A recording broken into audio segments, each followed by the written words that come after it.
Luisa. Bueno, buenas tardes a todas y a todos. Hoy celebramos el Día Internacional de los Museos.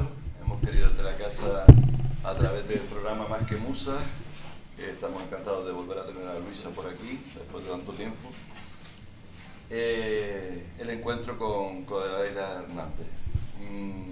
Nosotros nos planteamos hace unos años ya que el objetivo de esta casa tenía que ser la defensa de los valores que planteaba inicialmente don Fernando y toda la generación de ilustradores desde aquel momento, y entre esos valores, él como periodista y como defensor de la libertad de prensa, creo que es importante, en un mundo donde cada vez se reduce más la libertad de prensa, pues celebrar el Día de los Museos, que este año va sobre sostenibilidad y bienestar, precisamente hablando de comunicación, ya no tanto de prensa, sino de comunicación, a través de la visión de dos mujeres, que estoy convencido que será nuestra aportación desde la Casa Museo.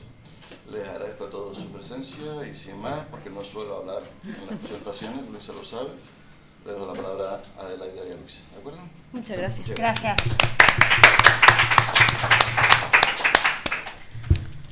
Bueno, buenas tardes. Primero, muchísimas gracias a Fran por invitarme de nuevo y por este ciclo que realmente, se lo he dicho, que además es bastante rompedor, ¿no? Fran al principio me decía, bueno, más que musas, hablar de la cultura, y como yo a veces se lo discutía, es que la cultura es súper amplia, la cultura es todo, ¿no? No vamos a centrarnos en lo que se llama en la cultura convencional, ¿no? Sino en todo. Y me ha permitido pues esta ventana de llamar a mujeres. No todas son amigas, pero sí compañeras, porque las conozco casi todas ellas por mi profesión, ¿no? A compañeras que realmente creo que han marcado momentos, que han sido pioneras en su trabajo, ¿no? Que son también referentes, tanta falta que nos hacen, ¿no? Y en esta ocasión, pues se lo dije a Yaya, aunque ella pone Adelaida, Yaya, y se lo dije y me dijo que sí sin preguntarme qué. O sea, primero me dijo que sí y después me dijo, ¿y qué era? Lo que te había dicho yo que sí. Entonces, evidentemente se lo tengo que agradecer, así que muchísimas gracias, Yaya, por... Que tú sabes que lo que te dije es contigo lo que quieras. Sí, una confianza tremenda, la verdad que sí. Y le decía antes, bueno, ella cree que va a hablar de periodismo. Sí, vamos a hablar de periodismo, pero esto sobre todo es para hablar de ella. De ella porque... por lo que decía, porque es una referente. Les cuento simplemente una anécdota. Después de muchos años coincidiendo, trabajando desde dos puntos de vista, ¿no? Yo trabajo en un periódico y ella siendo jefa de prensa en la universidad. Jamás, nunca levantó el teléfono para decirme, no me gusta lo que has escrito. Nunca. Eso es algo que no ocurre siempre, más bien no ocurre nunca. Porque casi todo el mundo te llama, o porque te has equivocado, porque has puesto un mal dato, porque has puesto una mala interpretación, porque, ay, te di la información para que hicieras esto, pero mira lo que hiciste. Pero ya no. Así que yo no me lo hubiera perdonado llamar para llamar la atención. ¿Por qué? Porque yo empecé a trabajar en un periódico, en una radio, y no en una institución. Y cuando me fui a una institución, que fue porque iba a nacer mi hija Sara, y estar en una institución me permitía tener más tiempo libre que en un periódico donde se trabaja sábado, domingo, festivos y fiestas de guardar. Mi idea siempre fue trasladar la visión periodística a lo que tenía que hacer en la institución, y me hubiera cortado los brazos antes de llamar a nadie para decir que hace mal su trabajo. Siempre hubiera interpretado, tengo que explicárselo mejor porque no ha entendido lo que yo le dije. No sé, siempre lo hubiera interpretado como fallo de, si lo ha visto así y yo lo veo de otra manera, es porque yo no se lo he sabido explicar. Pero eso no suele ser lo normal, y de hecho incluso ofreciendo, o sea, pides desde el otro lado, pides información sobre una institución como la universidad, por ejemplo, ¿no? Y pides información que a lo mejor ya intuyes que no va a salir una buena información de eso, y no las camoteas, ¿no? Es que yo soy de la teoría de que los datos, o sea, yo me siento periodista siempre, trabajando en la universidad y fuera de ella. Y yo creo que los datos son irrebatibles, es decir, si tú me pides un dato que yo sé que es negativo, porque lo sé, sí, un ejemplo, ¿cuántas mujeres doctores honoris causa tiene la universidad frente a cuántos hombres? 36 hombres, 3 mujeres. Yo sé que ese dato va a salir como la universidad tiene, pero es un dato. ¿Qué voy a decir? 36, 3. Lo que sí puedo decir es, en los últimos años ha habido más mujeres porcentualmente que en los primeros años y seguramente será una tendencia que se irá mejorando a lo largo de los años porque evidentemente vivimos en una sociedad que también ha cambiado, que no es la misma la sociedad de los años 90 cuando empezó la universidad que la sociedad actual y todo ese rollo lo cuento para ver si logro que la información pues tenga no sea tan contundente, ¿no?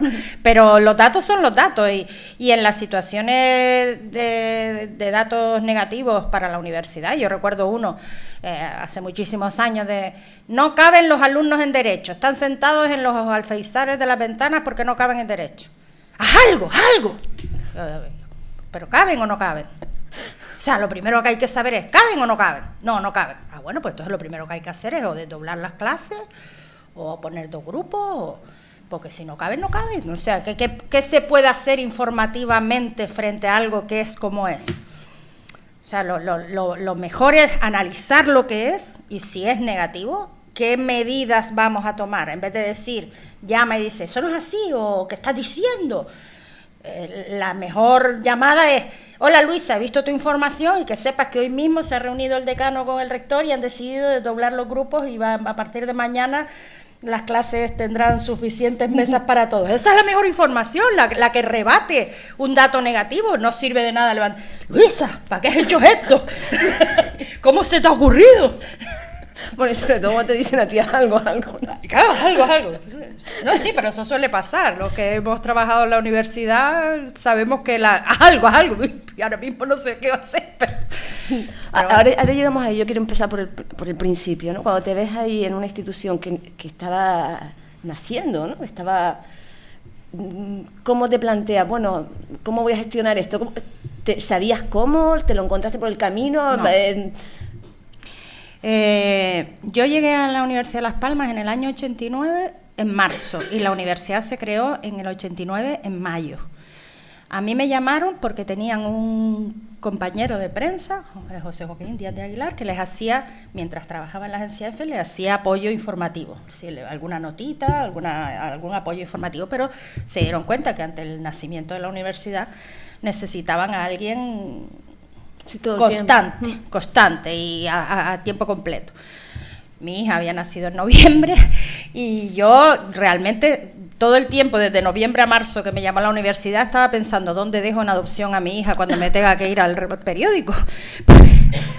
Porque es un poco complicado trabajar entonces hasta las 9, 10 de la noche. Ahora creo que es un poco menos, pero vamos, no lo digo que sea mejor, sino un poco menos. Y sábado, domingo, festivo, fiestas de guardar, etcétera, etcétera. Y entonces cuando me dijeron, ¿te interesa? Alguien me dijo, ¿están buscando a alguien fijo para la universidad? ¡Ay, yo! Lo primero que pensé, ¡ay, yo! Pero lo pensé más como solución vital que como experiencia profesional, porque a mí me gustaba mucho trabajar en el periódico, muchísimo. Y en la radio y en todos lados, me gustaba muchísimo. Pero pensé que me era mejor para mí personalmente. Y cuando llegué, mi única intención era siempre, yo quiero ofrecer lo que me hubiera gustado tener cuando trabajaba en un periódico. Es decir, datos, cifras, que cuando haya un acto tenga el currículum del que va, que cuando haya, que me digan, que pueda ofrecer todo lo que yo como periodista de un periódico hubiera querido tener. Y eso es lo que siempre quise hacer. Y convertir el gabinete de la universidad, que al principio estaba yo sola con un fotógrafo y luego ya fuimos un equipo a partir del año 2000, pues convertir ese gabinete de la universidad en una especie de agencia de noticias universitaria. Sí, pero eso es más de una década o una década completa prácticamente tú sola.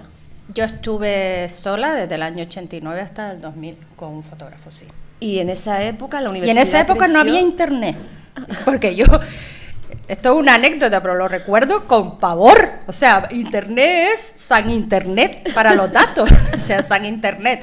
Porque cuando no había Internet, yo recuerdo, arquitectura, por ejemplo, que es un centro muy activo, mira que mañana te llamaban, no había Internet, no había WhatsApp, no había correo electrónico, llamada. Mira que mañana viene Akihiro Kachifuti aquí a una conferencia. Digo, ¿y quién es Akihiro Kachifuti? No lo conoce. Y fue la conversación, ¿eh? No. Dice, pues es súper importante. Digo, vale, ¿y qué ha hecho? ¿O quién es? ¿Es un arquitecto? Sí, es un arquitecto japonés. Ah, ¿y qué ha hecho? Ah, no, yo ahora eso no sé. Digo, pues imagínate yo. Digo, no tengo ni repajores. ¿Y dónde busca? Sin internet, en un despachito con un teléfono y una máquina de escribir con papel carbón, que era lo que teníamos. ¿Dónde buscas datos de Akihiro Kachifuti? Pues aquella vez tuve que mandarlo tal cual. Viene Akihiro Kachifuti, destacado arquitecto. Vamos, no se llamaba así, que sé que aquí hay arquitectos, pero vamos, era un señor japonés famoso, ¿sabes? Que yo desconozco cómo se llamaba en este momento también. Y entonces, esa vida de esos 10 años, hombre, es que lo que pasa es que cuando nació la universidad no tenía nada, no tenía ni edificios, no tenía nada. Pero había una energía bárbara, y todo se superaba con esa energía de la gente que trabajaba en la universidad y de la gente que miraba a la universidad. Uh-huh. Es decir, tanto los periódicos como las radios, como la sociedad, estaba atenta a la universidad y había una atención, y entonces eso ayudaba mucho en el trabajo, porque tenías hecho lo más difícil, que es atrapar la atención. Llamar la atención. Atrapar la atención, claro, eso ya estaba ganado. Hicieras lo que hicieras en la universidad. La gente en masa acudía a todo. A las aperturas de cursos en masa, la sociedad. O sea, era como... Porque había estado manifestándose por conseguir una universidad. Entonces, que ya existiera era... Bueno, pues una especie de celebración. Vamos allí a celebrar que hay universidad, ¿no? Y eso era la parte fácil. O sea, la parte fácil era atrapar la atención y que pasara lo que pasara, tenías la atención. La parte difícil era conseguir datos, como te digo, eso era ya más complicado, pero bueno. Y además con máquina de escribir y sin buscar eso, atender a todas, ¿cuántas facultades había o cuántos grados? Cuando nosotros entramos, había, no recuerdo el número de facultades, pero eran 8.000 alumnos. 8.000 alumnos y ahora hay 22.000. Y facultades... Pues no te creas que ha variado demasiado, porque en aquella época ya existía Ciencias del Mar y Educación Física, que fueron de las últimas, y lo que no existía era teleformación, pero lo que era la estructura universitaria era prácticamente igual. A lo mejor alguna titulación menos, pero con el mismo número de facultades, ¿no? O sea, facultades no creo que haya cambiado tanto, pero sí el número de titulaciones sí ha variado, y que las clases entonces se daban... Educación física eran en estos especies de contenedores de metal que son temporales, pues ahí daban clases los alumnos, ¿no? Y hasta que se construyeron las diferentes facultades, ¿no? Y bueno, una de las fotos que había puesto, me dijiste, busca fotos. Ahora la ponemos. ¿Quieres ponerla? Búscala. Es la toma de posesión de Paco Rubio, que la toma de posesión de Paco Rubio, que es esta, se hizo en una sala en Alfonso XIII, donde estaba al lado, donde antes era, primero fue donde se pagaba el agua, después fue el rectorado y después ahora está algo del ayuntamiento, exacto, una oficina municipal. Y allí en una sala, fíjense, hay autoridades a tutiplén, porque fue allí, o sea, todo quisquipirrisqui, pero estábamos todos así, o sea, no nos podíamos mover, y porque no había edificios donde hacer una toma de posesión. Bueno, no había ni cuota. Bueno, cuota. Todos son hombres. Por supuesto. Y ni en aquella época vicerrectoras, ni gerente mujer, ni nadie. O sea, era una época masculinizada, sí. ¿Y te trataban con condescendencia porque eras la chica de prensa o no? Yo tuve la suerte, porque suerte, no por la época, que en la época nos trataban con mucha condescendencia, incluso dentro del periódico, diré. Pero tuve la suerte de que en aquella época no había todavía todos los medios digitales que hay ahora, que todo el mundo se considera comunicador, ¿no? Sino que en aquella época valoraban mucho que alguien, que tú sabes cómo llegar a un periódico. Entonces, el hecho de tener el contacto, el hecho de saber llegar, el hecho de escribir una cosa y que la vieran reflejada muy similar, porque la habías escrito con estilo periodístico, eso se valoraba mucho, porque, mira, qué bien, es que queremos difundir no sé qué, bueno, pero lo tenemos que hacer, mira, y salió. Entonces, no era condescendencia. Yo creo que al revés, tanto Paco Rubio como en aquella época Miguel Suárez de Tangil, que era su mano derecha, el jefe de gabinete en aquella época, me hacían partícipe de decisiones, por ejemplo, no fue en el año 90, pero un poco después, el Ingeniería Superior, lo que se llamaba antes Ingeniería Superior, que eran los ingenieros industriales, no quería unirse en el mismo edificio con la Escuela Politécnica, que eran los ingenieros técnicos. Y entonces se encerraron en el edificio para que no entraran los politécnicos. Y se cerraron allí mañana, tarde y noche, o sea, vivían allí. Entonces, recuerdo que el rector y Miguel Suárez me dijeron, mira, es que esto, ¿qué hay que hacer? Que tenemos que desalojarlo. Digo, pero eso es un sirio. O sea, tú los desalojas con policía y tal, y eso es un sirio. O sea, al día siguiente doble página al periódico y te lo comes con papas. Eso es así. ¿Qué es lo que nos han hecho? Claro, eso es así. Digo, yo, si me pides mi opinión, dejaba pasar una semana, que la gente se va a cansar de dormir en los sillones, si es que los hay, y pasada la semana, un sábado por la mañana o un domingo por la mañana, desalojaba. Y no con la policía, sino con nuestros seguritas. Bueno, pues me dijeron, a ver, crucemos los dedos. Y todo esto, y crucemos los dedos, porque a lo mejor se monta el sirio. Y resulta que llegaron el domingo por la mañana, la gente se había ido a comer a su casa, a ducharse, quedaban 2, entraron los seguritas, le dijeron, se tienen que ir, dijeron, vale. Y salió todo estupendamente, y aquello también me dijeron, es que tú eres clarividente. Pero voy a hablar de periodismo.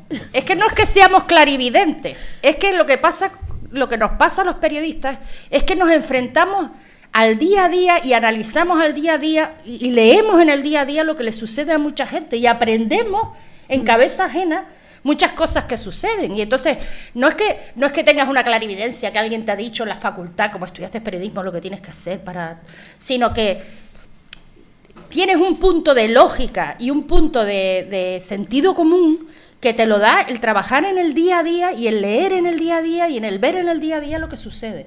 Y por eso yo creo, soy una defensora acérrima del periodismo, incluso cuando ahora la gente dice, ¿para qué vas a estudiar periodismo? Tú cualquier periodista. Bueno, pues no, porque tienes una formación y tienes una capacidad de análisis que te lo da esta profesión. Y otra de las cosas que me sorprende es, porque has tenido varios jefes, claro. Cinco rectores y una rectora accidental, sí, que también la puse ahí porque la pobre mujer. No, yo te estaba destruyendo. La pobre mujer, como fue rectora accidental, nadie la tiene en cuenta, pero mira, para cuota, hemos tenido una rectora accidental, unos meses, pero una rectora accidental. ¿Y qué es eso de trabajar con tantos jefes? O sea, ¿hay que adaptarse? ¿Se adaptaban ellos? No, te tienes que adaptar tú, eso es evidente. Siempre, ellos son los jefes, ¿no? Y es lógico, ¿no? Ellos traen su... Yo tuve muchísima suerte con Paco Rubio y Miguel Suárez cuando llegué, porque ellos, me ayudaron a entrar en un nuevo mundo para mí. Y tuve también muchísima suerte con Manuel Lobo y su equipo, que además en aquella época mi hermano, que es catedrático de la universidad, se había presentado en la lista contraria a Manuel Lobo. Y llegó a mis oídos que le habían pedido a Manuel Lobo que me defenestraran por ser hermana, porque claro, si eres hermana de alguien, lógicamente eres una espía.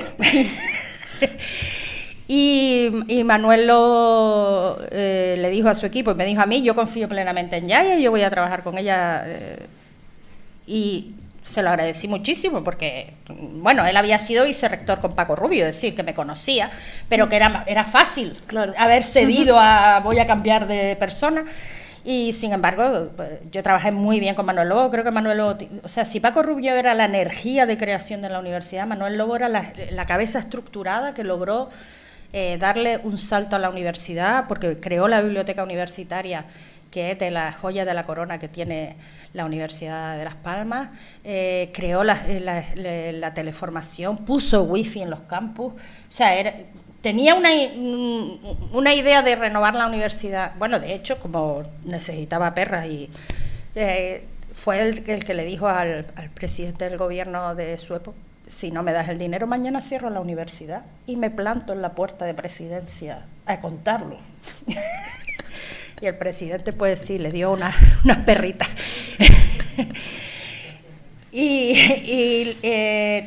Luego José Regidor, Rafael Robaina y ahora Luis Serra, yo creo que han tenido la mala suerte de coincidir con una etapa de recesión y de más crisis, y también de crisis universitaria. Es decir, yo creo que la universidad en sí, no la de Las Palmas, la universidad en sí en general, pues tiene una crisis de identidad y de saber hacia dónde caminar y cómo identificarse como lo que fue en su época, de un centro de no solo donde se impartía docencia o se investigaba, sino que era generador de cultura, generador de opinión pública, generador de tendencias, donde salían los líderes de opinión, ¿no? Y eso, bueno, pues yo creo que ahora mismo se está reinventando. Curioso eso, la universidad tiene un proyecto, ¿no?, que era hablar con los ex rectores también, ¿no?, como la memoria y tal, que tú hiciste, ¿no? Pero lo curioso es que no está tu visión, quiero decir, porque tú llevas también todo el tiempo que lleva la universidad, con lo cual tienes una visión incluso, si me permite, no evidentemente de rectora o así, pero sí de la intrahistoria, ¿no? Pero tú sabes que yo soy periodista de la vieja usanza y el periodista nunca es noticia. Yo para eso soy periodista de cuando no éramos influencers. Cuando no éramos influencers ni queríamos serlo, quiero decir. Y el periodista tiene que ser un transmisor de lo que ve, de lo que analiza y de lo que investiga y de lo que logra saber, muchas veces a contracorriente, pero no puede ser el artista de la película, ¿no? Yo en eso siempre he sido un poco pudorosa. De hecho, estoy aquí porque eres tú, porque no sé, me da siempre como un poco de pudor, pero bueno. No, pero creo que sí, que desde luego seguro que llevas más tiempo trabajando en la universidad que muchos docentes, que no sé si los rectores, me imagino que también. Que Luis Serra seguro. Que Luis Serra, por ejemplo. Que Luis Serra seguro, porque él llegó a ocupar una cátedra cuando en la época, yo creo que de José Regidor incluso, pero si no, como muy tarde de Manuel Lobo, pero que Luis Serra lleva más años en la Universidad de Las Palmas, no sé si él antes era universitario en otra universidad, la Universidad de Las Palmas. Rafael Robaina no, porque él ya en el año 89 estaba de docente, y Manuel Lobo y Paco Rubio tampoco, pero de mis 42 años de vida laboral, que se dice pronto, 42 uno detrás de otro, 34 los pasé en la universidad. Un montón. Sí, un montón. Cuéntanos lo que tú querías contar que te quiero ver las fotos. No sé por qué estás... Uy, ¿por qué se abrió? Espera. Dale arriba a la crucecita. Aquí.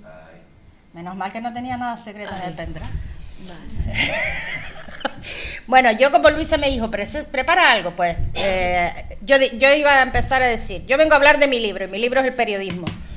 Esto parafraseando Umbral, ¿no? Aquí a usted que me trae, pues hablar de mi libro. Mi libro es el periodismo, y defiendo que la necesidad del periodismo, incluso hoy que se dice que todo el mundo es periodista, no, mentira.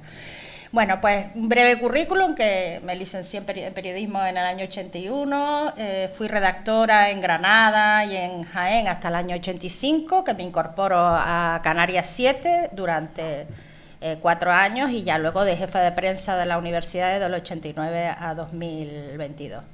En la universidad he estado con todos los rectores, la imagen de la toma de posesión de Paco Rubio, y luego, pocos años después, 8 años después, la toma de posesión de Manuel Lobo, que cuando ya se puede ver que es un salón, que es humanidades, sí. Que es otra estructura. En pocos años la universidad, de ser una pandilla que quería universidad, pues se convirtió en una verdadera universidad como cualquiera del Estado español. ¿Es la toma de posesión de? Manuel Lobo. De Manuel Lobo. Manuel Lobo, es que está un poco oscura, pero se ve aquí, esta es Manuel Lobo.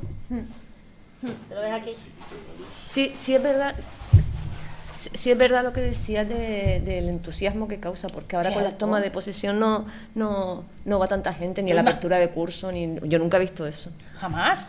Sí. Pero entonces, o sea, y estamos hablando del año 98, que ya habían pasado 9 años desde la creación de la universidad, pero era, o sea, el entusiasmo por la universidad de toda la gente que se manifestó y pedía universidad duró muchos años, y yo creo que empezó a decaer cuando la universidad se convierte en algo cotidiano y tu hijo no aprueba y no entra en medicina, y claro que son cosas que suceden porque es el devenir de una universidad diaria, y eso perdió ese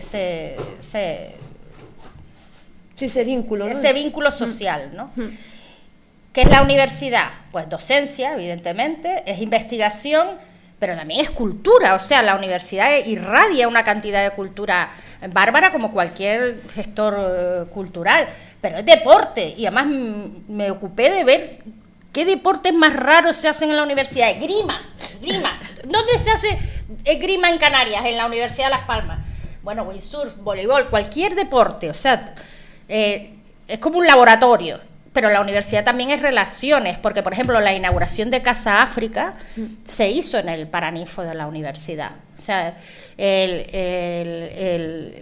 y el contacto con la estación espacial con los niños de secundaria se hizo en la universidad, que no es un acto universitario, digamos, ¿no? Pero forma parte de nuestra actividad. Por lo tanto, la universidad yo lo calificaría como un micromundo en el que hay estudiantes con todas sus necesidades también de que se informe de lo que hacen, porque aquí, por ejemplo, este es un concurso que hacen todos los años en ingeniería, que es construir un puente con macarrones. Y el puente de macarrones que más peso resiste gana un premio. Al horno. No, peso. Se le ponen plomitos hasta que se hunde el puente. Y entonces fíjense qué tipo de puentes hacen los alumnos de ingeniería para ganar el premio del puente de macarrones. Me parece que, claro, y cuando lo hacen, ese tipo de actos piden, ay, queremos salir en el periódico porque queremos estar. Es decir, es lógico que quieran que se hable. Pero también tenemos alumnos de más de 55 años, es decir, alumnos con otras necesidades y de otra edad.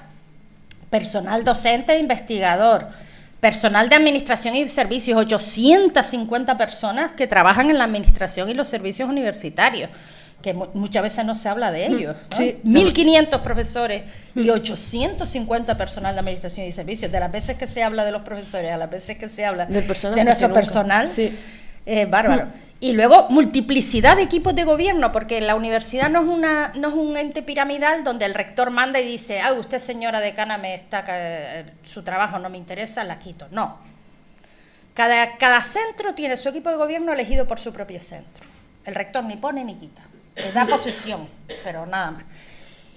15 centros con 43 titulaciones, 11 institutos universitarios con sus equipos de gobierno, un parque científico y tecnológico lleno de investigadores.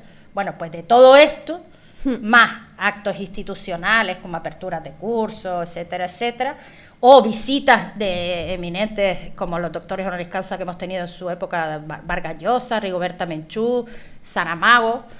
De todo esto nos ocupamos los periodistas de la universidad, porque entonces la pregunta es, ¿qué hace un periodista en la universidad? ¿Para qué quiere la universidad un periodista si todos tenemos WhatsApp y todos tenemos Twitter y todos podemos mandar una nota de prensa? Error. No.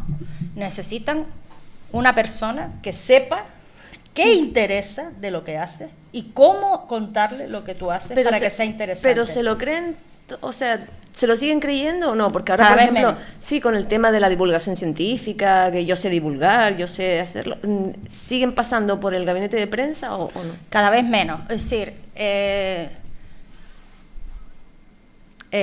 yo creo que evidentemente las redes sociales son un avance o una herramienta que permite una interconexión de la gente con otra gente, pero a la vez crea un falso sistema de comunicación o un falso sistema de información, porque un 32 palabras, qué bonito quedó esto. ¿Eso qué información es? qué maravilla lo que hacen en la universidad, qué maravilla lo que hacen, qué es lo que hacen. Porque normalmente las informaciones que proceden de ámbitos no periodísticos o no profesionales dentro de la universidad, lo que faltan son datos. Es decir, qué bonito quedó la presentación de no sé, bueno, preciosa. Pero ¿quiénes lo presentaron? ¿Qué es lo que hicieron? ¿Qué trajeron? ¿Para qué sirve? ¿Cuánto costó? Y esos datos es lo que yo creo que da valor a una información y es lo que luego se retiene en la memoria. Yo iba a decir cuando yo empecé a trabajar, que estaba sola, mi único trabajo era ser contacto con los periodistas, pero ahora ya hay que hacer todo esto. Claro, sí, de cada vez hay que hacer más cosas. Y no puse TikTok porque me negué. O sea, si alguien me dice, tú tienes que hacer TikTok, digo, no, me niego, o sea, de verdad, por favor. No, se los agradezco, pero no. Y todo eso lo hacemos en los actos, por ejemplo, que Luisa me dijo, pon fotos donde estabas tú. Digo, pues mira, yo estaba ahí, detrás de Manuel Lobo, aquí. Yo estaba aquí. Sí. En el Paraninfo estoy aquí, soy esto. Quiero decir, estás como testigo para contar lo que sucede. Sí, pero a veces es muy incómoda, perdona que te diga, que los consejos de gobierno de la universidad están en un pupitre allí, apartadita. No, pero a mí me encanta. Sí. Cuanto más apartados, mejor. Por ejemplo, no me podía resistir a traer algo del Granca, por supuesto. Está hablando del periodismo. Por supuesto, yo estoy hablando de periodismo y de cosas importantes. Campeones de la Eurocup, recuerdo. Entonces, presentación del Gran Canaria de baloncesto en el campus de Tafira. Bueno, yo hubiera estado, no sé, en los brazos de ellos, si hacía falta. ¿Dónde estaba? Aquí enfrente. Haciendo una foto.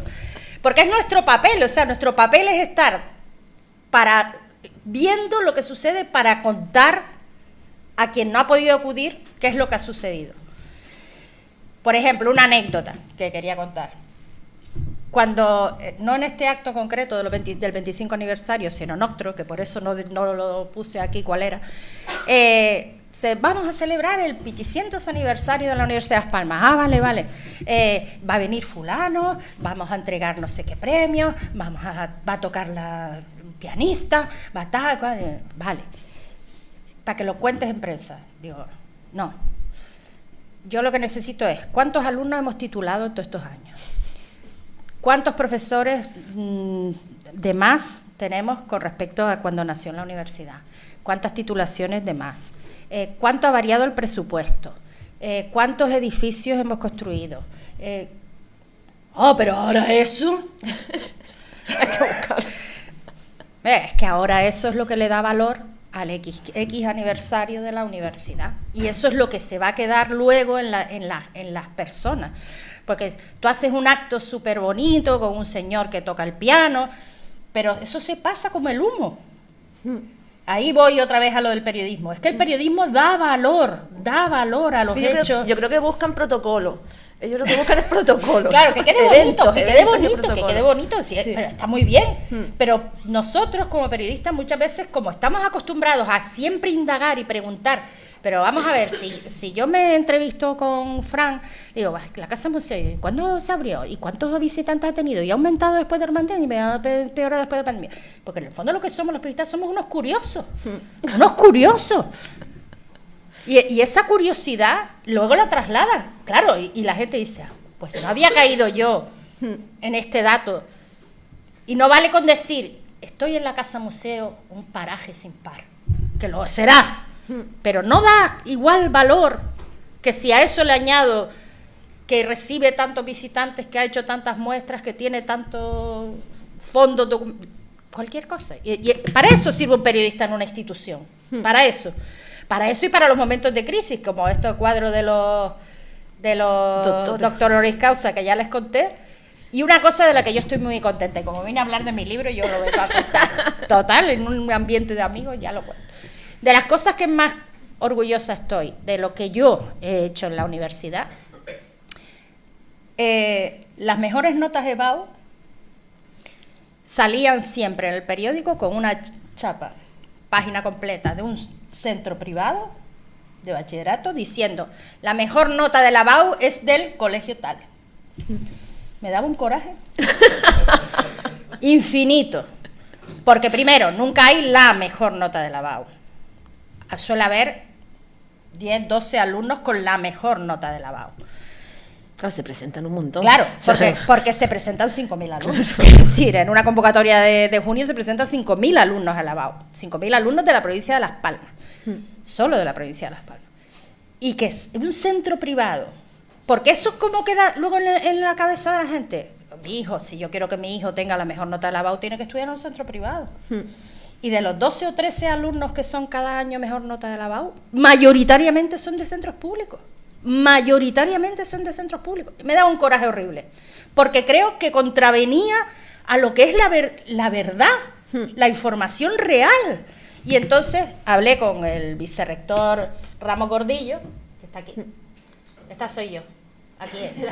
Y yo hablé con Ramos Gordillo y le dije, Antonio, tenemos que anticiparnos a la entrega de la nota de la BAU. Ustedes tienen las notas de la BAU y las entregan pues al día siguiente o los 2 días.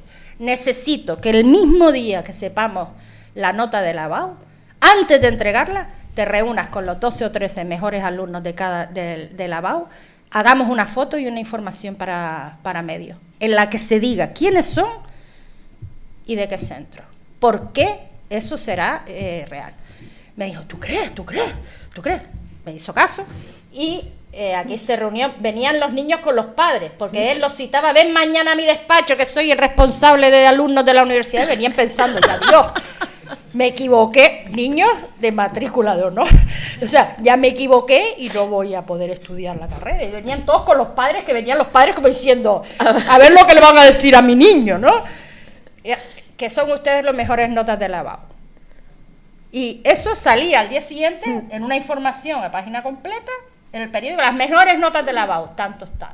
Y yo me sentía orgullosa de pensar, estamos haciendo justicia, estamos dando información real y verídica.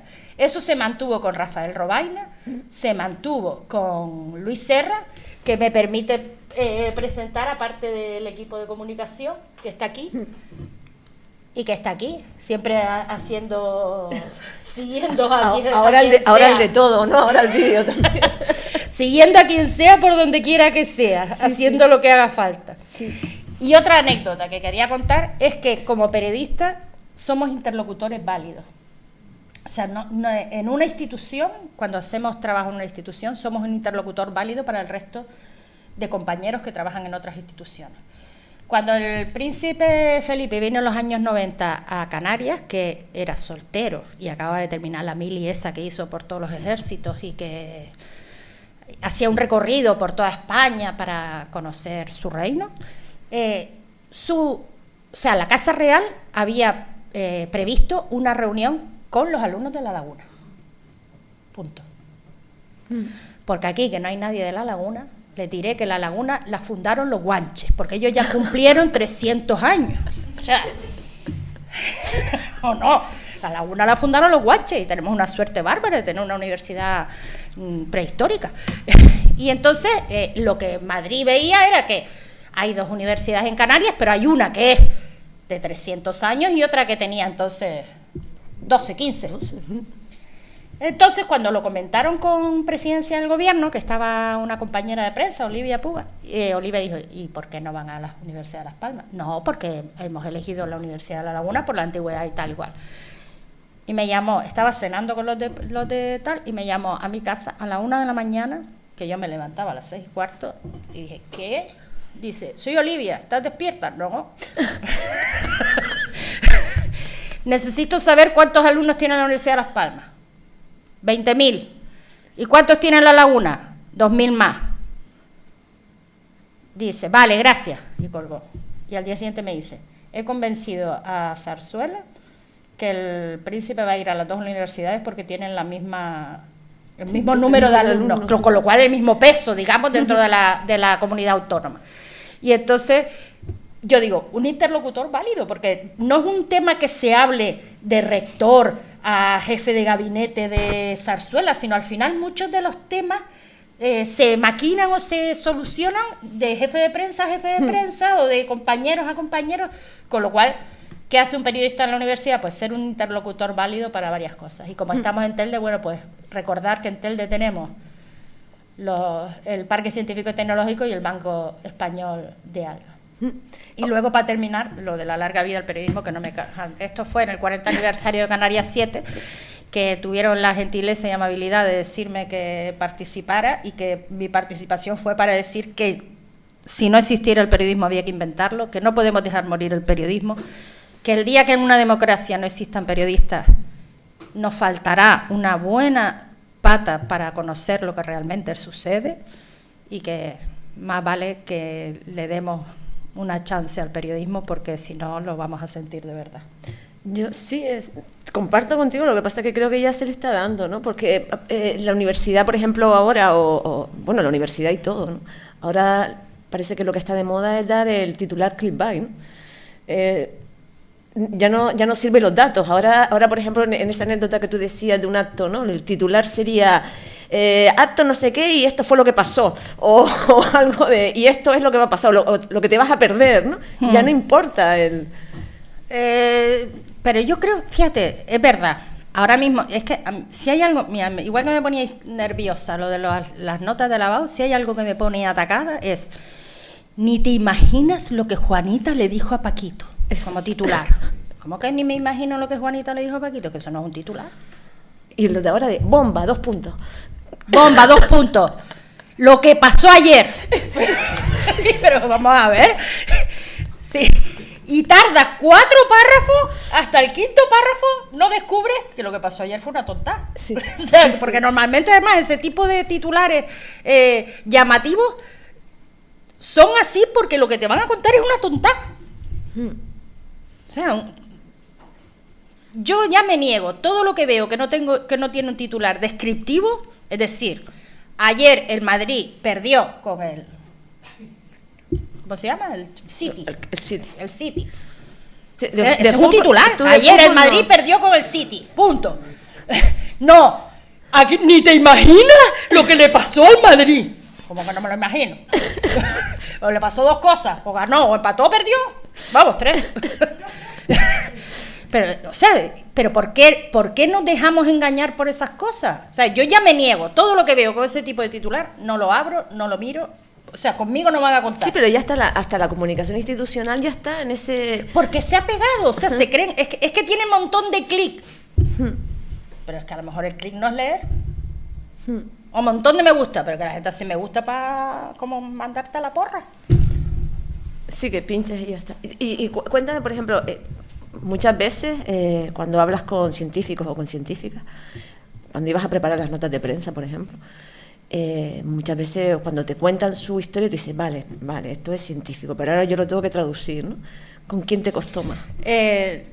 Yo lo primero que les decía, digo, hola, ¿qué tal? Mira, soy la jefa de prensa de la universidad y necesito que me lo cuentes como se lo contarías a tu vecina o a tu madre o al panadero. Quiero decir, si ellos no lo van a entender, yo tampoco, porque esa es mi misión. Si tú quieres hacer un paper científico, que además son en inglés, pues lo harás con un determinado contenido. Pero si tiene que ser una cosa que llegue a la gente, que a la gente le interesa, me tiene que interesar a mí. Y yo, hasta la idea que estoy al nivel del panadero, de tu madre, le pongo a la madre para que no diga, solo el panadero. No, y tu madre también. O incluso su padre, pero como... ¿Con quién me costó más? Pues sorprendentemente cuesta muchísimo más con los jóvenes científicos que con los grandes. O sea, los verdaderos, los que llevan ya trienios y tiempo en la universidad, son más proclives a dejarse ayudar en estas cosas. Los jóvenes tienen más temor de que no piensen que saben mucho, si lo dicen de una manera coloquial o que llega a todo el mundo. Porque claro, si una cosa, es decir, si tú tienes que traducir una investigación, o sea, tú estás haciendo una investigación, o sea, ahora el volcán de La Palma, la geotermia, tú tienes que hablar, ¿cómo habla la gente? Pues hay no sé cuántos grados de temperatura. No, pero es que no son grados de temperatura, porque en realidad es un magma que emana un calor que, claro, bueno, me da igual, hace calor, sí, mucho, sí, pues ya está. Porque no podemos, quiero decir, el detalle de la ciencia se pierde y al final la gente desconecta porque piensa que no, ahí yo eso no entiendo. Sí, que no interesa. Claro, no me interesa porque no entiendo, y si ya no lo entiendo no me interesa. Y cuéntame cómo fue pasar de la máquina de escribir al Twitter. Bueno, ya te digo, empecé con una máquina de escribir con papel carbón. Entonces, ¿cómo se emitía eso a los periódicos y las radios y todo esto? Entonces tenía una lista de 10, 15, 20 medios, y con la perforadora aquella que era el telefax, tenías el telex, tenías que grabar una cinta perforada, enrollarla en un dedo y con el otro pasarla uno a cada uno de los destinatarios que recibían un folio. Sí, yo empezaba a trabajar a las 8 de la mañana, recogía la información, me ponía a poner telefax a la 1 y me han dado las 5 de la tarde con el dedito así para que llegara todo. Cuando no se cortaba, se partía la cinta, en fin, una cosa, desastre. Eso para los que piensan que, bueno, es que es la prehistoria, o sea, y era el año 90, es decir, pero del año 90 aquí, que han pasado 30 años, hablamos de la prehistoria.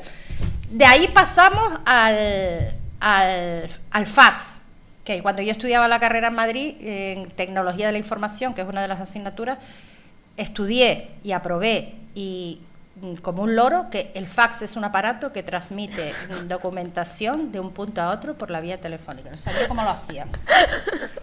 Digo, ¿por la vía telefónica? Como un loro, o sea. El fax es un avance, porque además en el fax podías grabar un grupo de números, poner el papel y él solo avanzaba, con lo cual fue un avance. Pero el verdadero avance, creo yo, sinceramente, que nos ha sucedido. Yo comparo la irrupción de Internet y la irrupción de lo digital con la creación de la imprenta. Es decir, son dos hitos. O sea, el mundo cambia de la noche al día, tanto con la imprenta. O sea, hasta la imprenta no se podía divulgar, no había un libro, no había un panfleto, no había una revista. Solo había gente que escribía a mano en las iglesias y guardaba manuscritos de lo que sucedía, pero nadie tenía acceso a eso. O sea, la imprenta permitió que todo el mundo pudiera leer y aprender a leer y tener algo que leer, porque ¿para qué vas a aprender a leer si no hay nada que leer? Pues ya está.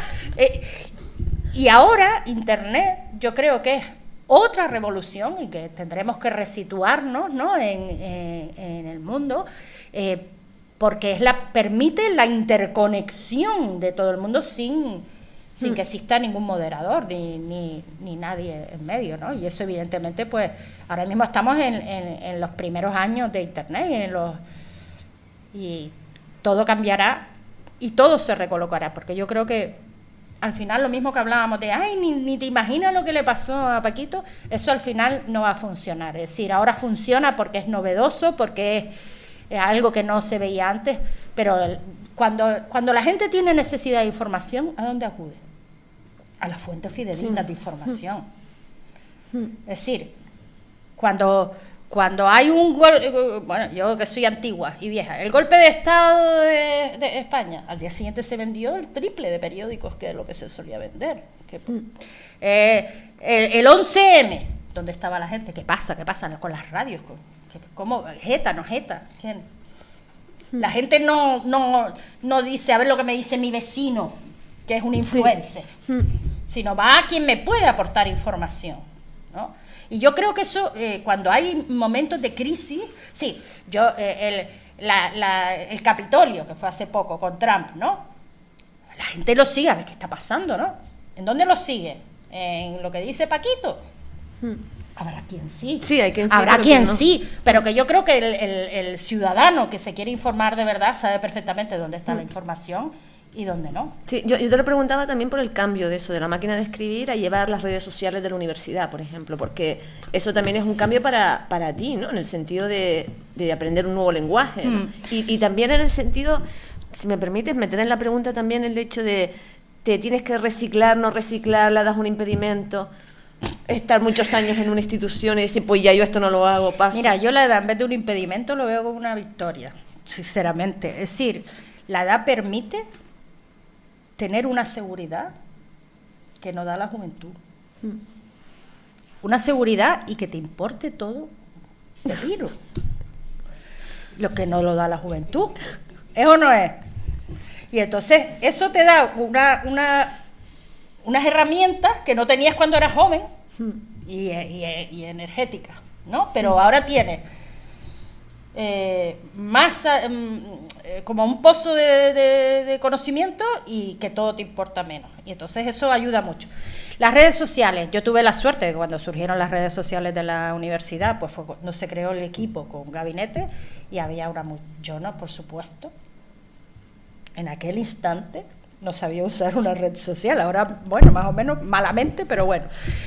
Pero había una chica joven que acababa de entrar y que entró para redes sociales. Pero ¿cuál fue mi papel ahí? Decirle, esto no es una red social para hacer chistes, esto no es una red social para ser simpáticos, esto no es una red social para tener cientos de me gustas, esto es una red social informativa.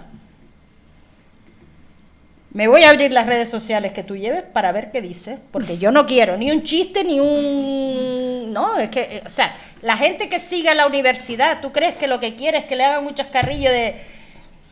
Fíjate tú, que hoy tenemos donuts en vez de... No, o sea, la gente que sigue una red social de la universidad lo que quiere es saber las fechas de matrícula, los actos que haya, que le avise si se abren convocatorias de becas, porque si no, no sigues a la universidad, si no sigues a un humorista, sí, que será mucho más simpático que tú, por mucho que te quieras hacer simpático.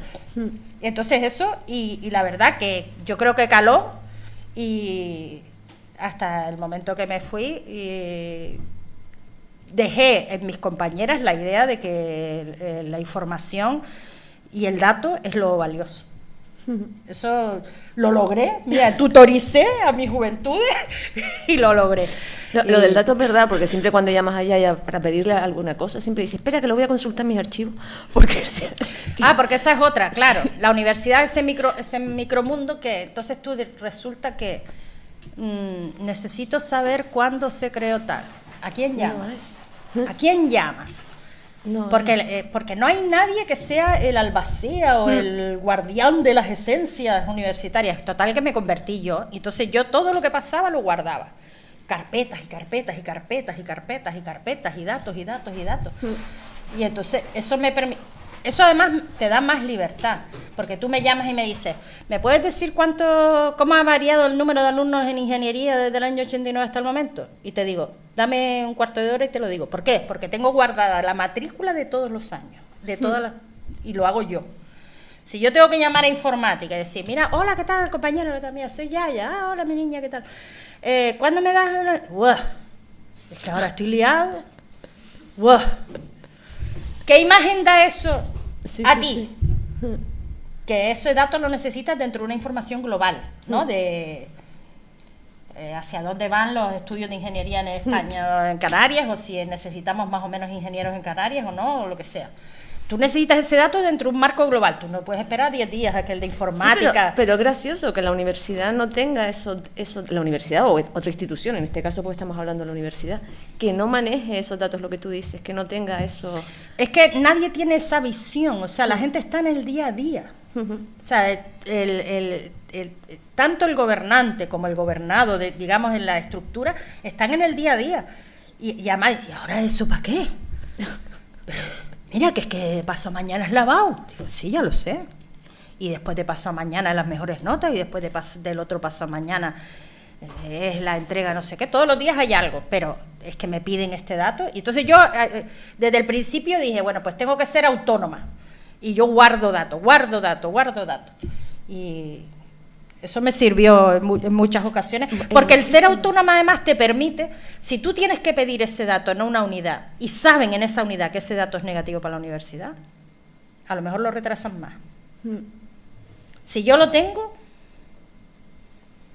soy yo la que decido cuándo se da el dato, dentro de la visión del interés para la universidad, ¿no? Sí. Porque evidentemente yo trabajo para la universidad, no trabajo, sí, trabajo para difundir la universidad, pero tengo que ser yo quien decida, no puedo estar al albur de que alguien no tenga tiempo. ¿Verdad? Si alguien quiere hacer alguna pregunta o decir alguna cosa. Y si no, nos vamos a tomar una caña también. No voy a preguntar, solo quiero decir que yo creo que como también soy una señora mayor, me he dado cuenta que la gente trabaja o se desenvuelve en cualquier faceta de su vida como es. Ya es obvio que es apasionada, que es la sensatez con patas, que es una tía leal, como ha demostrado hablando de la universidad, que de todo lo que ha dicho, todos sus ejemplos, vamos, Blanco. como una señora. Blanco, como tiene que ser. Y que la universidad, desde luego, y nosotros hemos tenido mucha suerte de que ya haya estado ahí durante todo este tiempo y en que ahora se dedique a mejor vida como jubilada. La suerte es mutua porque siempre he tenido y he recibido muchísimo cariño de todos mis compañeros, siempre, y muchísima comprensión en cosas que no salían cuando tenían que salir. Sí, O sea, yo siempre le decía a Yaya cuando me decía, no sé qué me voy a jubilar, te prohíbo que te jubiles. Eso es imposible. Bueno, pero yo creo que todo tiene su etapa y lo que no puede ser es que te quedes en un sitio cuando ya te puedes ir. Sí, porque claro, yo me podía ir o me podía quedar más tiempo, pero cuando ya tú notas que ni tienes la energía, ni la gana, ni la ilusión que se merece un trabajo así, pues hay que pasar a mejor vida. Yo ilusión creo que sí tenía. Bueno, Yo pero creo es complicado. otra cosa es que también tenga ganas de claro, descansar. yo tampoco, quiero decir, yo no vengo aquí ni a ajustar cuentas con nadie ni nada por el estilo, porque no es el plan, pero evidentemente pues hay momentos buenos, momentos malos, momentos regulares y al principio, cuando tú no tienes la visión de que te puedes ir, tú eso no te afecta porque tú sabes que tienes que seguir. Pero cuando tú recibes determinadas situaciones que no son las que deseas y te puedes ir, ¿para qué te vas a quedar? No, yo te tengo una envidia que no veas, siempre te lo digo. Ojalá. Por eso. No te preocupes, yo soy la clara muestra de que existe el más allá. Por eso te envidio. O sea, como existe el más allá, podemos esperarlo con cariño. ¿Alguien más quiere decir algo? No, yo lo único que le iba a decir que en vez de una caña se podían ser dos. Bueno. Si lo dice el médico, si es receta médica, yo lo que diga el médico. Ya que me lo paso, ¿alguna vez te has visto la tesitura de tener que publicar algo que no quieres? Yo directamente no, porque, o sea, nosotros en la página web publicamos lo que realmente es información universitaria. Lo que sí puede pasar es que la información universitaria que tenemos no es la que queremos. No es que no quiera publicarlo, sino que no es la información que queremos. Yo el otro día vi el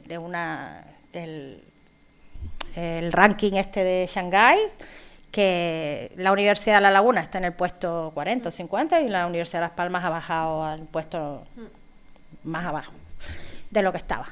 Y digo yo, si eso hubiera estado yo en la universidad, evidentemente, si me lo piden, es el dato que hay. Y si hay que publicarlo, es el dato que hay. Es un ranking oficial que tiene esos datos.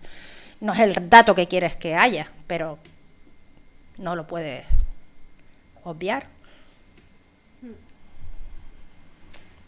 Lo que sí, o sea, lo que se puede hacer ante una cosa así es decir, la universidad, dado esta situación, va a hacer esto, esto y esto. Pero claro, para eso tienes que contar con el equipo de gobierno que quiera tomar una decisión sobre algo que no es lo que quieres, ¿no? Y eso ya depende de ellos, claro, no depende de mí. Porque lo que yo sí creo que ha cambiado en la universidad, que antes me lo preguntaba Luisa, es que cuando yo empecé en la universidad lo que te dije, que el hecho de tener contacto con los medios era muy valioso y muy valorado, y ahora en la época de las redes sociales, como los rectores tienen Twitter, tienen Facebook, los profesores tienen Twitter, tienen Facebook, los equipos tienen Twitter, tienen Facebook, piensan que ya no te necesitan. O sea, ellos piensan, yo ya solo digo en Facebook. Cuando muchas veces no se dan cuenta de que una noticia importante para la universidad, es decir, imagínense, si mañana conseguimos un contrato programa con tanto dinero para hacer tantas cosas, no es lo mismo decir, maravilloso contrato programa que hemos conseguido, ¡blin! Ya has roto la posibilidad de hacer una información buena que a la gente le llegue, que vas a construir tal, que vas a hacer cual, que vas a hacer tal, porque ya, eso sí, lo oí hace 2 días o 3 días, y no hay nada peor para la información que algo que digas es viejo. Ustedes se acuerdan de la película de Lou Grant, como todos tenemos una edad, habremos visto Lou Grant. Lou Grant empezaba con las máquinas y la gente en redacción, y luego el periódico haciéndose, y terminaba en la jaula del canario. Un periódico de ayer no sirve sino para la jaula del canario, para limpiar cristales, que se limpian muy bien con periódico y agua. Y entonces cuando tú rompes o matas una información con un Twitter, con un Facebook, con un tal, sin haber dado la información completa, estás matando una información que podía ser valiosa para la universidad por ser el primero que dice una cosa que la dice incompleta. Y eso muchas veces ahora es más frecuente porque todo el mundo tiene Facebook, tiene Twitter, tiene... Sí. En fin. Sí, y todo el mundo es influencer y todo el mundo sabe de lo que habla, con lo cual es estupendo. Sí, pero en cuanto a lo que decía, desde luego por mi experiencia, que es bastantes años trabajando desde el otro lado con Yaya, lo que decía al principio, si aunque el dato fuera negativo, si yo le pedía algo y el dato no salía, también me lo daba. No, es que yo creo que es mi ocultaba. obligación. O sea, ¿ustedes creen que una institución pública no tiene la obligación hacia la sociedad que la sostiene? Porque la institución pública está sostenida por el dinero público de la sociedad. Y la sociedad, ¿cómo recibe información? A través de los medios de comunicación. O sea, la sociedad me demanda que yo diga cuál es un dato de la universidad, y yo puedo decir no te lo doy. Sí, o dar largas, que es lo que hacen también muchas fuentes, ¿no? Eso, aquí que tenemos varias compañeras periodistas lo sabemos, nos dan largas, pides un dato, es malo, y te dan largas y largas, no, eso es muy difícil, esto no te lo damos. Hombre, también yo tengo que decir que normalmente la universidad es una institución mimada, valorada por los medios, es decir, nadie hace la información de la universidad como se hace de política o de instituciones como el ayuntamiento, el cabildo. No tiene nada que ver, es decir, somos una institución privilegiada en ese sentido, y si somos privilegiados vamos a mantener esa relación de buena vecindad, porque claro, si yo no te doy largas y tal, tú que al final, ¿qué piensas? Que te estoy ocultando algo. Tú al final vas a buscar ese dato, por otro lado lo vas a encontrar, porque los datos también existen y están, y que saco yo como jefa de prensa de una universidad que tú tengas ese dato más tarde sin que yo te lo haya dado y que tú pienses que yo te quiero engañar, no saco nada positivo. Sí, es cierto, por eso también que has entablado a lo largo de estos años amistades, pues claro, con todos los que están al otro lado, que te estaban demandando. Sí, para mí ha sido un lujo y un orgullo que yo no esperaba, sinceramente lo digo, que desde que yo me jubilé no recibo sino muestras de cariño y de todos mis compañeros, que es lo más que me puede llenar, porque yo sé que si alguien sabe cuál es el trabajo que yo he hecho, son mis compañeros, no mis jefes. Eso lo sé. Y entonces, que mis compañeros piensen que mi trabajo ha sido válido, me llena de orgullo y satisfacción, no puedo decir otra cosa. Muchas gracias a todos. Estupendo. Quería hacerte una pregunta, una reflexión. Cualquiera que te escucha se puede llevar la equivocada impresión de que todos los jefes de prensa son así, cuando lo que nos encontramos aquí es una rara avis de la madre que lo parió. De sí, yo no he visto esto en mi vida. Te quería hacer una pregunta. ¿Hubieses aceptado un trabajo que no fuera en una entidad como la universidad, sino que fuera una organización del Estado, también pública, exactamente igual que la universidad, pero que fuera, por ejemplo, la presidencia del gobierno canario? Yo lo hubiese aceptado, pero no hubiese actuado de manera diferente. Ya lo hubiesen echado. Lo que yo no sé es el tiempo, el tiempo que hubiéramos durado, ¿no? Pero quiero decir, de lo poco que tiene, o sea, los periodistas no tenemos dinero, se lo digo ya. Dinero no vamos a conseguir, o sea, ricos no vamos a hacer con nuestro trabajo, nunca, jamás en la vida. El único valor que tenemos como profesionales es ejercer nuestra profesión de una manera honesta. El periodista que se vende, por decir, ¿no? Puede tener un tiempo efímero de ser reconocido, pero es tan efímero que no merece la pena. Sí, nuestro único valor como profesionales es hacer lo que creemos que se debe hacer, y yo me habré equivocado 1.000.000 de veces, es decir, no es que sea el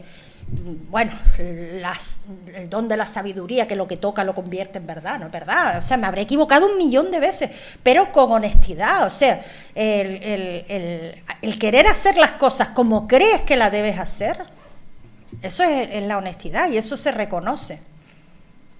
Y eso es lo único que tenemos como de valioso los profesionales del periodismo, porque nos dedicamos a una cosa, desde mi punto de vista, valiosísima para la sociedad, que es intentar contarles lo que está pasando de verdad. Intentar contarles lo que está pasando de verdad para que como sociedad puedan tomar sus decisiones. Y si ese papel que se nos ha dado y que hemos querido tomar, lo hacemos mal y perdemos nuestra credibilidad, una vez que pierdes tu credibilidad, has perdido todo tu bagaje, ya no sirves para nada. Sí, ya te puedes dedicar a lo que te dé la gana, a bailar sevillana, porque no sirves como periodista. Entonces, yo hubiera aceptado cualquier trabajo. Yo hubiera seguido en el periódico si no hubiera tenido una hija. que no es que ella, quiero decir... La pobre ella. No, pero mi hija me ha dado una vida profesional que ha sido fascinante, es decir, no lo digo, o sea, no sé cómo hubiera sido mi vida en el periódico, pero sé cómo ha sido mi vida en la universidad y ha sido fascinante, porque aparte, hombre, no es lo mismo trabajar en la Universidad de Las Palmas con lo enriquecedor que es estar con gente joven, con científicos, con profesores, que a lo mejor trabajar en otro tipo de institución con otro tipo de actividades, ¿no? Pero para mí ha sido una etapa fascinante. Y ¿hubiera cogido otro trabajo? Sí, pero para hacerlo como creo que hay que hacerlo. Vale, pues muchísimas gracias, Yaya. A ti, mi niña. Muchísimas gracias. Ya sabes, lo que quieras, sí. Envidia.